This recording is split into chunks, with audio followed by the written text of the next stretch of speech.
পর্দায় এই দুই তারকার রসায়ন দর্শক বেশ পছন্দ করেছে।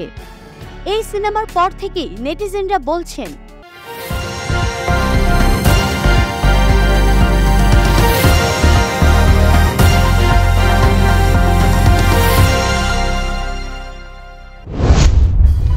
ঢালিউডের আলোচিত সমালোচিত অভিনেত্রী মাহিয়া মাহি সম্প্রতি বিচ্ছেদের ঘোষণা দিয়েছেন তিনি। এই ঘোষণার পর স্বামী রাকিব সরকার আর মাহি আলাদাই থাকছেন। মাঝে বেশ কয়েকবার নিজেই জানিয়েছেন একাকিত্বে ভুগছেন তিনি। তবে কি স্বামী রাকিবের কাছেই ফিরে যাবেন মাহি? সংবাদ মাধ্যমকে মাহিয়া মাহি জানান, বিচ্ছেদ হবেই, কিন্তু বিচ্ছেদের তো একটা প্রক্রিয়া থাকে, সেই কাজ চলছে। শিগগির বিচ্ছেদের চিঠি চলে যাবে তার স্বামীর কাছে। অথচ অভিনেত্রীর স্বামীর কণ্ঠে উল্টো সুর।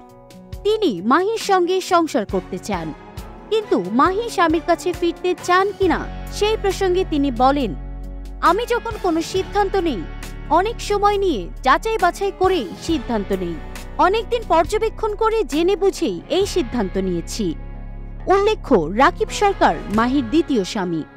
2021 সালে পারভেজ মাহমুদ অপুর সাথে বিচ্ছেদের পর সেই বছরেই রাকিবকে বিয়ে করেন মাহি। ছোট পর্দার জনপ্রিয় অভিনেতা আফরান নিশো গত বছর ঈদুল আজহায় সুড়ঙ্গ সিনেমার মধ্য দিয়ে বড় পর্দায় অভিষেক ঘটেছে তার। বেশ কিছুদিন তাকে পর্দায় দেখা যায়নি। এবার একেবারে ডাবল ধামাকা নিয়ে হাজির হলেন তিনি। দেশের চলচ্চিত্রকে এগিয়ে নেয়ার লক্ষ্যে প্রযোজনা প্রতিষ্ঠান আলফা আই ও ওপার বাংলার প্রযোজনা প্রতিষ্ঠান এসপিএফ এর যৌথ উদ্যোগে গঠন করা হয়েছে এসপিএফ আলফা আই এন্টারটেইনমেন্ট। এই প্রতিষ্ঠান থেকেই নির্মিত হবে সিনেমা দুটি। সংবাদ মাধ্যম থেকে জানা গিয়েছে, এই সিনেমা দুটির সঙ্গে দেশের জনপ্রিয় একটি ওটিটি প্ল্যাটফর্ম জড়িত আছে।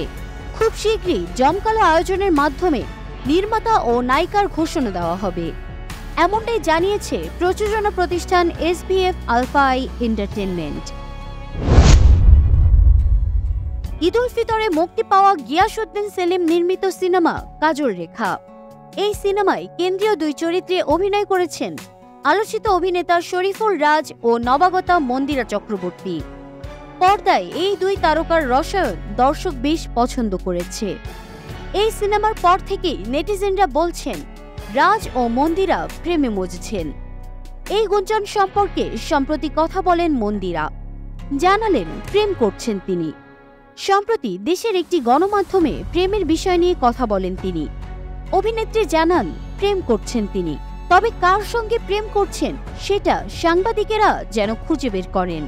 প্রেম প্রসঙ্গে অভিনেত্রী বলেন, বাস্তব জীবনে প্রেম আছে, প্রেম ছাড়া তো একজন মানুষ থাকতে পারে না। তিনি আরো বলেন, আমার মনে হয় প্রত্যেক মানুষের জীবনে প্রেম থাকা জরুরি, প্রেম করা উচিত। প্রেম করলে মন ভালো থাকে, শরীর ভালো থাকে। এখন বিয়ে করার কোনো ইন্টেনশন একদমই নেই। পরিবার থেকেও এখন কোনো প্রেশার নেই। এখন কাজে মনোযোগ দিতে চাই। রাজের সঙ্গে সম্পর্কের গুঞ্জনে মন্দিরা বলেন, আমরা খুবই ভালো বন্ধু, প্রেমটা হওয়ার সুযোগ নেই। আসলে বলতে পারি সে আমার খুবই ভালো একজন বন্ধু হয়ে উঠেছে।